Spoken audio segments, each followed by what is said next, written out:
各位同学大家好，那我们这学期啊，这个是我们这学期啊第一天上课。那我们的课程呢是视图网络程式设计。那今天第一堂课上课啊，老师跟各位讲一下我们课程的一些基本的事项了哈。那这个文件呢，千万不要去抄哈，老师都把资料都放在哪边？网络大学，所以你要善用网络大学上面的资料。不管是课程要用的一些教材啦，或是一些文件啦、程式码，或是一些指示哈，麻烦各位同学一定要进入网大。如果网大有问题的话，记得来找老师登记一下就对了。所以呢，你如果不能进到你的网大，来跟老师反映就对了哈。那我跟各位讲一下，所以第一件事就是这个嘛哈，课程的各项公告啊都在网络大学。那第二件事就是我们这学期教的这个视图网页程式设计，我们会用到的是 JSP， 因为我们学校都是教 Java 的，所以说在 Java 技术其实分两支，那一支就是大内那个应该说大内是一支啊，然后 PHP 是一个，然后另外最后一个可以做动态网页网络技术的话，当然就是 JSP。所以说我们这一学，因为我们系上都是教 Java， 所以我们就选择 JSP。但是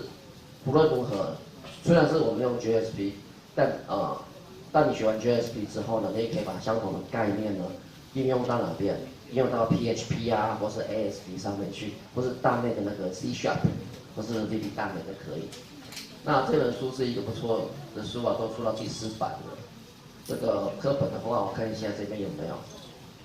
对，就是这一本。那这一本书你一定要有，因为我们上课要有课本，所以老师会提供给你加其他的课本，就是有了之后你要记得，有空一定要去念那个课本啊！你不要课本买了都没有干嘛，到时候有人帮我油条。这个书啊，有一部分的内容，老师在期末考的时候会从那里面出来，尤其是像一些单选题、复选题，一些比较知识性的东西。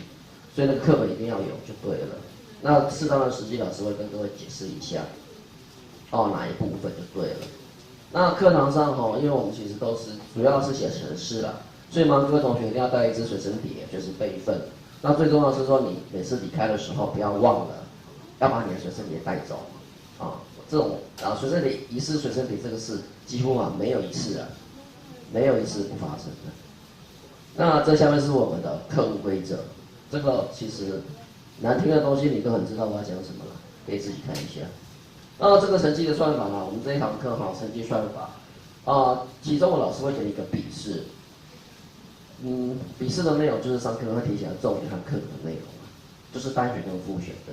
然后还有个期末，期末的话你必须要跟着我开发一个符合那个 MVC 设计样式的一个小的专案就对了。它可以做新增、删除、修改、查询这4个功能。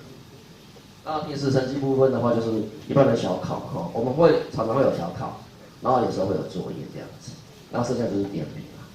如果有任何问题要联络老师的话呢，麻烦同学呢一定要写，就是用 email 联络老师就可以。两个 email 老师都会查，我们查 email 查得很清的，所以写 email 我们大概都会查到事情。那个电话倒是不必的，因为电话其实有很多乱七八糟的电话，所以电话打来你不会接，所以写 email 比较有用一点。好了，那基本上这是本课程的一个基本的介绍。